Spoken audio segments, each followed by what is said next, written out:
오늘 함께 묵상할 성경 말씀은 시편 78편 34절에서 72절 말씀입니다.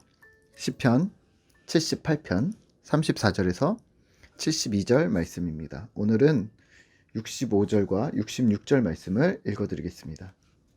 그때 주께서 잠에서 깨어난 것처럼 포도주를 마시고 고함치는 용사처럼 일어나사 그의 대적들을 쳐 물리쳐서 영원히 그들에게 욕되게 하셨도다. 아멘. 오늘 함께 생각할 주제는 솔루션입니다. 시편 78편은 생각보다 길지만 우선은 마스길, 우리에게 주는 신앙적 교훈이라는 측면을 기억하시면서 도대체 무엇을 교훈하시는가? 하나님의 백성이 되는 것, 하나님의 말씀을 따르는 것에 대한 교훈, 그리고 그러한 신앙을 온 세대에 전수하는 것이라고 생각하시면서 오늘 나머지 부분을 묵상하시면 좋을 듯 합니다. 오늘 읽은 34절에서 64절까지는 하나님을 대적하는 백성들을 향해 진노를 발하십니다. 34절과 35절입니다. 그들을 죽이시사 돌아오는 듯 하였지만 36절입니다. 그들은 아첨하며 거짓을 말하며 37절입니다. 마음에 정함이 없으며 언약을 성실히 하지 않았습니다. 사실 수많은 번복이 있었습니다. 이스라엘은 하나님 앞으로 돌아왔다가 다시 배반하였다가 다시 돌아왔다가 하나님을 시험했다가 합니다. 40절입니다. 그들이 광야에서 그에게 반항하여 사막에서 그를 슬프시게 함이 몇 번인가. 그들이 돌이켜 하나님을 거듭거듭 시험하며 하나님은 어떻게 반응하셨을까요? 우리가 잘 아는 것처럼 두 가지로 반응하셨습니다. 심판과 회복입니다. 이스라엘은 약삭발랐고 하나님을 속였고 기만했고 눈앞에 닥친 위험을 해결하는데 급급했습니다. 안타깝게도 진득하게 하나님을 섬기는 데에는 약했습니다. 그런 그들에게 하나님께서는 심판을 아낌없이 퍼부으셨습니다. 여러 번 반복되는 그들의 행태에 주의 진노가 임합니다. 급기야 하나님이 그들을 미워하셨다, 분을 내셨다, 떠나셨다, 대적에게 넘겨주어 버렸다라고 성경은 표현합니다. 오늘 우리가 기억할 부분은 하나님은 진노하시는 하나님이라는 것입니다.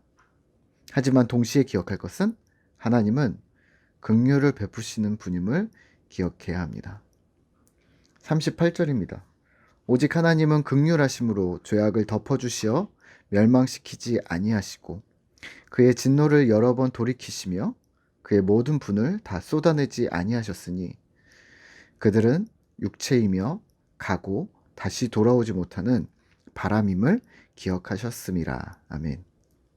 죄악을 덮어주셨고 진노를 돌이키셨고 분을 다 쏟지 않으셨는데 이는 인간의 연약함, 그들이 육체이며 바람과 같은 존재임을 기억하시고 불쌍히 여기셨기 때문입니다.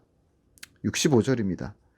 그때 주께서 잠에서 깨어난 것처럼 포도주를 마시고 고함치는 용사처럼 일어나사 그의 대적들을 쳐 물리쳐서 영원히 그들에게 욕되게 하셨도다. 아멘. 반복되는 배신에도 불구하고 주님은 또 긍휼히 여기셨고 친히 그 해법, 솔루션을 직접 세우십니다. 유다 지파를 택하셨고 시온산을 택하셨고 또 성소를 세우시고 다윗을 택하셔서 그의 백성을 지키고 붙드셨다.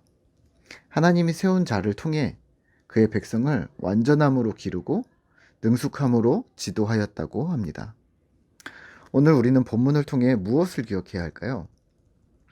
하나님은 진노하시지만 끝까지 그 진노를 다 쏟지 않으시는 분, 동시에 회복을 주시는 분이신데 그 방법들을 친히 구체적으로 세우시는 분이라는 사실을 기억해야 합니다.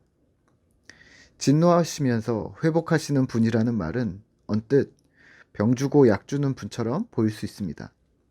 하지만 인간의 연약함과 악함, 그러니까 배신과 반역의 성향을 끝까지 버리지 않는 인간의 습성을 동시에 염두에 두셔야 합니다. 하나님 편에서는 전혀 인간을 향한 긍휼의 조건이 없다는 말입니다. 거기에 베풀어지는 하나님의 긍휼은 사랑이고 은혜입니다. 그러면 오늘 우리는 무엇을 해야 할까요? 하나님의 한량없는 은혜를 덧입었음을 기억하면서 그 은혜에 감사하는 하루를 보내야 합니다. 더불어 그 은혜를 나 자신을 넘어서 가족과 공동체, 이웃과 세상에 흘려보내는 자가 되어야 합니다. 작은 일들 하나하나에 일희일비하지 않으며 넉넉함으로 오늘 하루를 보내시면 어떨까요?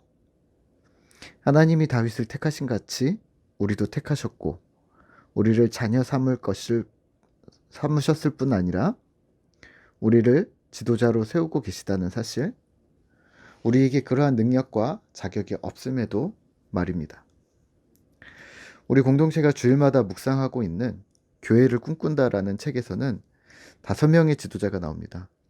그리고 각양각색의 지도자들이 연합하여 한 공동체를 멋지게 이끌어냄을 설명하면서 우리 꿈터 공동체에 이렇게 도전했습니다. 당신도 리더다. 당신도 지도자이다.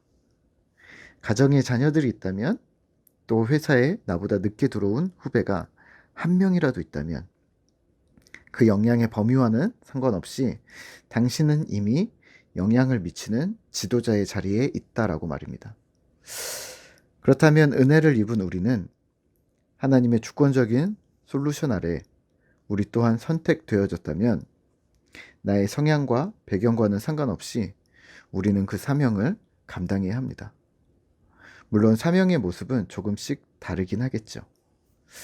오늘 하루도 하나님이 친히 만드신 솔루션에 감사하며 구원의 방편이라는 그 해결 해법에 감사하며 그에 합당하게 세워지는 리더가 되기 위해 오늘도 힘쓰는 귀한 하루가 되시기를 소망합니다. 함께 기도하겠습니다.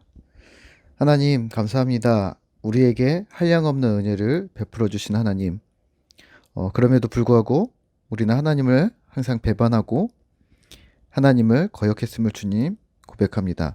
하나님 우리를 그럼에도 불구하고 사랑해 주시고 긍휼히 여겨 주시고 또 주께서 주권적으로 우리를 선택해 주셨음을 우리가 믿습니다. 하나님 이 시간 우리가 주의 백성으로 더 잘 세워질 수 있도록 힘을 더하여 주시옵소서.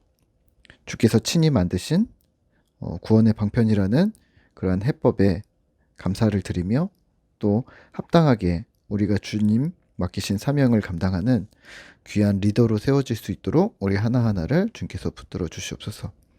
우리에게 주어진 삶에서 우리가 믿음으로 말씀으로 주도적으로 살아야 함을 주님 다시 고백합니다.